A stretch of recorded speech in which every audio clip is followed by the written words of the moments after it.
Hey folks, we're at the Blount County Justice Center in Maryville, Tennessee today to exercise our First Amendment constitutional right to film in public places. And we're going to start off by getting some B-roll footage with a drone. How you doing? Doing well. How about yourself? Oh, pretty good. Where are you flying at? Right overhead. Okay. You know you can't fly over the jail. Yeah, it's actually geofenced out. It won't even let me go in there. No, I was gonna say it should be geofenced out. It is. I got it set up and everything. Got my FAA clearance and all that stuff too. Okay, good, good. So just taking some B-roll. Where you at? Just right overhead. It's a little speck up there. It's hard to see. How are you? 160 feet. You can see. I guess it's a little bit over to the side. It's kind of like over that way. I'll fly right back over here. What are you flying? Which one? It's a DJI Mini 2. Oh, the Mini. Yeah, it's a tiny little fella. Yeah, it's a speck. It's a little speck up there. There you go. Yeah, I had never seen the Mini actually in action. Yeah, I just got it a few weeks ago. I took it up to near Northstand, went camping up there. Got some great shots of like all the trees changing colors and stuff. Oh, yeah. You know. I'm sure you did get some good stuff. Yeah, it was really pretty up there. Yeah, man, it's been the best year for leaves I remember seeing. Oh man, yeah, it's so many colors. Yeah. But that's cool. Yeah. Somebody said they saw you out here flying. I just want to make sure we weren't flying. Yeah, absolutely, man. That's an issue. Nope. I know that's. I checked my regulations before I came out. As long as I'm not over the jail, I'm okay. Over public property, and then it's got the geofence and all that stuff. Yeah, so the geofence, when it came up suddenly when DJI put it in, we thought we had somebody on the roof of the jail. Oh, really? And I went to fly, and it like stopped, and I went, "What the heck?" Oh, it stopped you from going up there. Yeah, and I go, "But I've flown over it before." Right, and they must have just added it or something. That's been about 2 years ago now. I'm bringing her down and now. It just hit. I mean, it stopped hard. Right. Yeah. It told me, it was like, it gave me a warning when I was just kind of close to it. That was on a Mavic, but now on the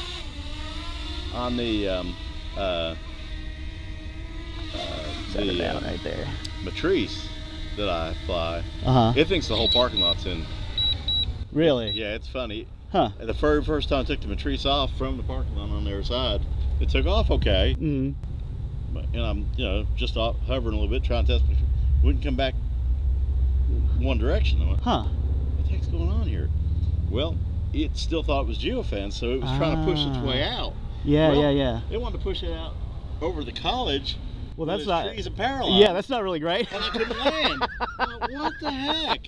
Too smart for its own good, huh? Well, I mean, we have a waiver that's actually supposed to cover all of North America. Mm-hmm. And for some reason that day, the waivers don't always kick in. I see. The waivers in the software, and it removes the fences or ignores the fences. Yeah, it's actually done by DJI. Yeah. Specifically by serial number. I have to send them a spreadsheet of our drones, and then they approve it, and then we get this. Well, that's a whole process then. It is, and even then, sometimes it'll say, okay, because before we had one for just the airport area. Mm-hmm. We had a COA, COA stands for Certificate of Authorization, to be in the airport area, but it's a pain in the neck. This before Lance came out. Yeah, that's the Lance clearance is so easy. Well, but before Lance came out, and so you're supposed to post a NOTAM a day in advance and stuff, and our stuff we don't know a day in advance normally. Right. Yeah, you're reactionary. Right. So the problem is,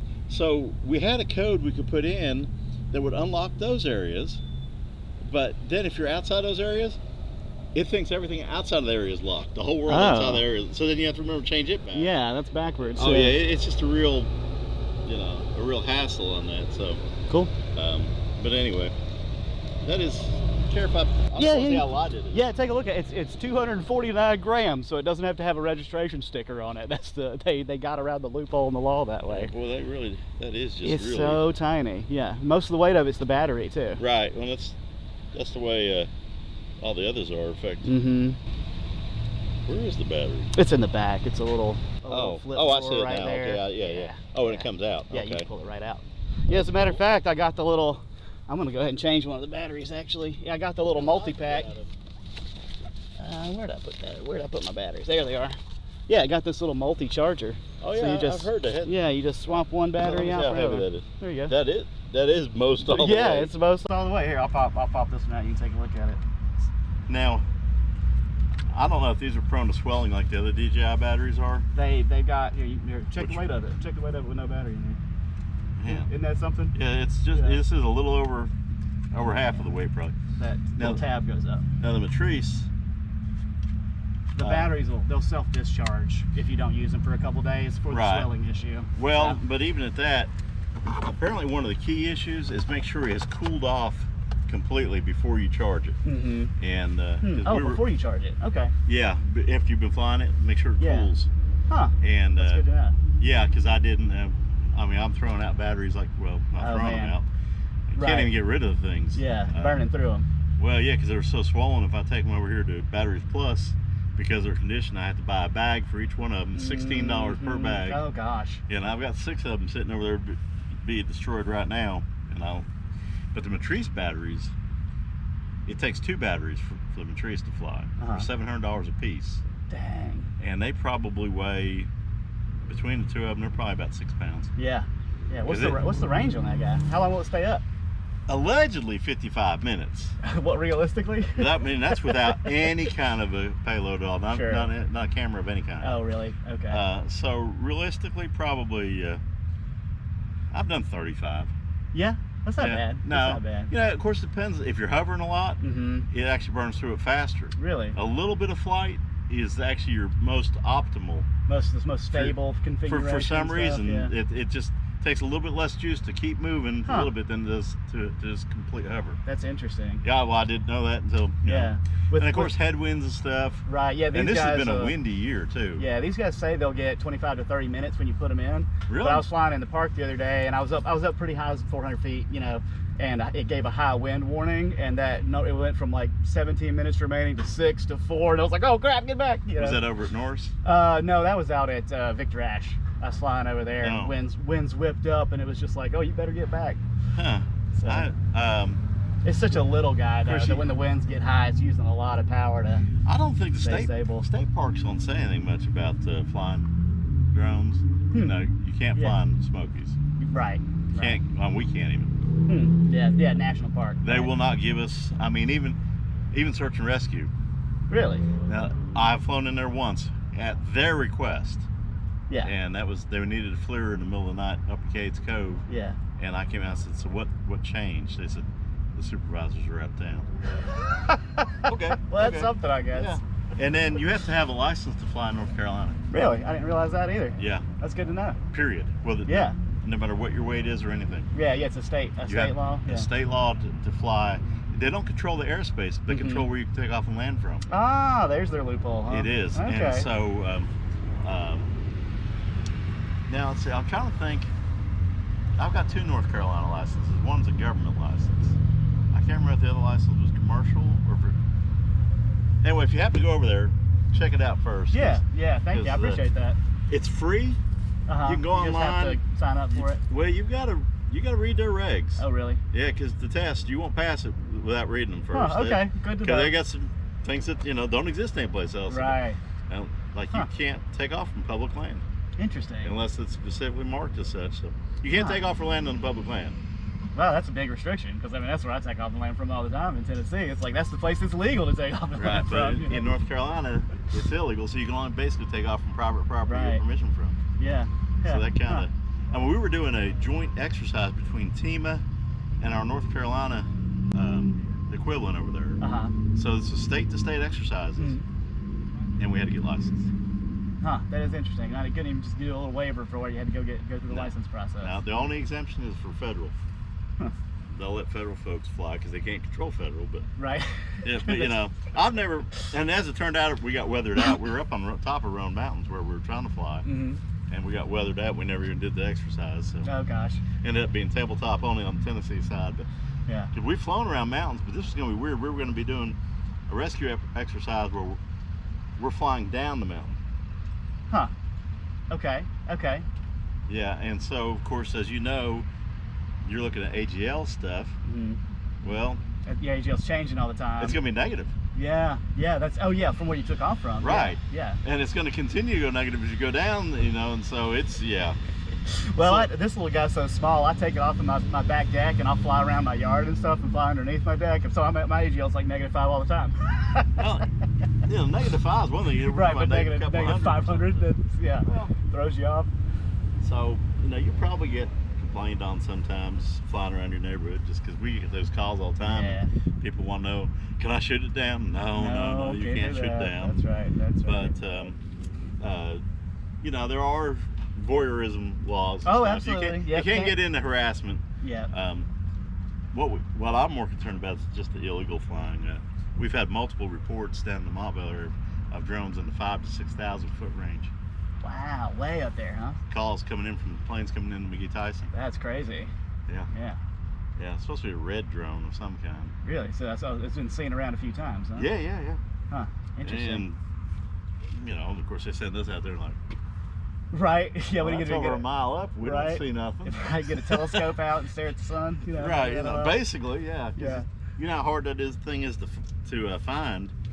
You know, that's one thing I like about the Mavic with the beacon on it and stuff. I actually use the beacon during the daytime as much as I try to figure out where the heck it's at. Yeah, that's pretty useful. You haven't had a flyaway yet, then? No, I hadn't had a flyaway. So this is their newest controller. Well, so this is a 2. So I think the 3rd gen actually has well, it looks on Pro has like a screen built in, but this is their newer. You know, the RC controller has a screen built in. Yeah. That's what I have for the Matrice. But yeah, that's a lot bigger than the one for the Mavic Pro, which is what I first was flying with. Well, you're just into all kinds of cameras, aren't you? Yeah. GoPros and whatever you got there. I'm a little amateur journalist. Yeah. Oh, okay. Well, so do you put?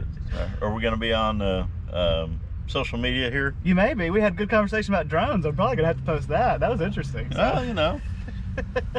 I like people that know what they're doing, and you know, there's so many people they're getting cheap stuff. They're giving them their kids. They're flying places they shouldn't be flying. They're flying altitudes they shouldn't be flying. Yeah. And that concerns me a lot. You know, so I just want to, you know, I said, this is great. You know what you're doing, and I appreciate it. Yeah. You know, you found out what you. Try to do my due diligence. Well, I kind of hate that you actually found the geofence the hard way, though. I mean, well, I knew there was going to be one. I knew there was going to be one. It's actually the outline of the entire building. Yeah, so I was. And it's very precise. I mean, it goes in and out, which is. I just assume they put a rectangle up and be done with it. Right. So it is neat that it's like it actually restricts directly to the building and not the parking lot. And of course, everything here, of course, is it doesn't happen often, too, but listen for the helicopter. Yeah, absolutely, absolutely. You know, there was an incident. That's one reason I went ahead and pulled it down when we were chatting. I was like, I don't want to leave that hovering up there and not paying a lot of attention. Well, there was an incident with I think it was a Mavic that was flying. Guy was flying on the up in Staten Island, right on the shores of the bay there. He's flying out about 3 miles.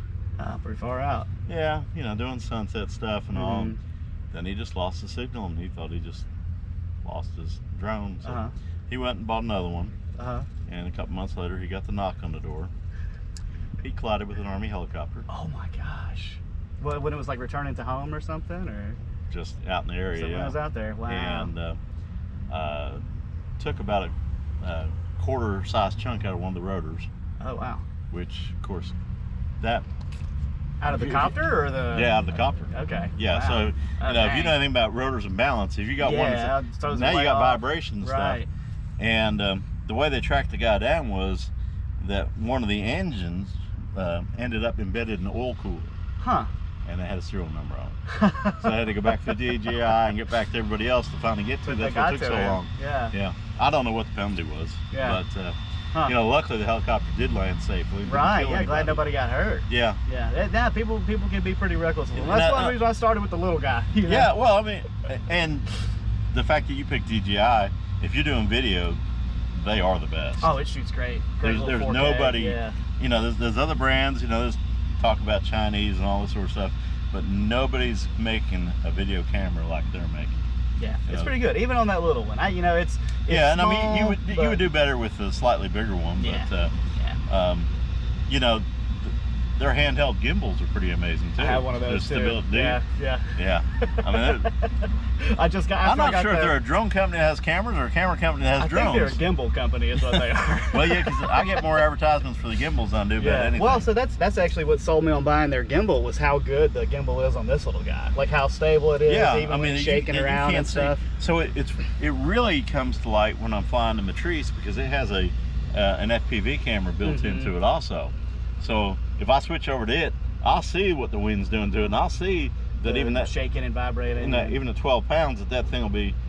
You know, of course, it will tell me what the airspeed is. Sure. You know, there's been a lot of 12 and 15 mile an hour days here this year. Wind is definitely more this year than it has been in the past. And today is not. Today is just gorgeous. Oh yeah, it's beautiful today. It was lucky I had this afternoon off to come do some shots. So yeah, did you pick here for any reason particular? Yeah, I did actually. Somebody asked me to come down here and take some photographs and do some video. So I've got an open records request to file and stuff too. So I figured I'd start shooting exterior. So an open records request for the inside? Yeah, there's a court clerk's office here and stuff in the building too, right? Yeah, but so you want video of the inside? The publicly accessible areas, yeah. Yeah, I don't know if you're gonna get there or not. I have no idea. Well, I'll start on the outside. We'll see how far I get. So, what was your name? I'm sorry. My name's Hal. Hal? Tyler. Nice to meet you, Tyler. Good to meet you. Yeah, good luck with your request. I don't know where that goes with things. Well, we'll see. Like I said, I'm gonna take a few more shots outside, get a little more B-roll, and then we'll see if I can go do my public records request. That's my goal today. Oh, I mean, you haven't filed it yet? No, I want to go inside and file it. Okay, because you're not going to get an answer today, I'm sure. Yeah, usually it's like they have 7 days to respond, but I want to go through the process of filing.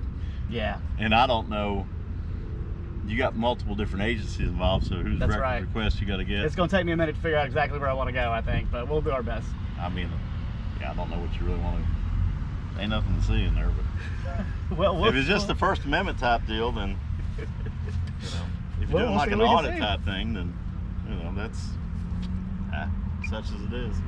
Sure is. All right, well, hey, I'm gonna do a couple more shots to the outside, and then maybe I'll see you inside. All right then. All right, good talking to you, Hal.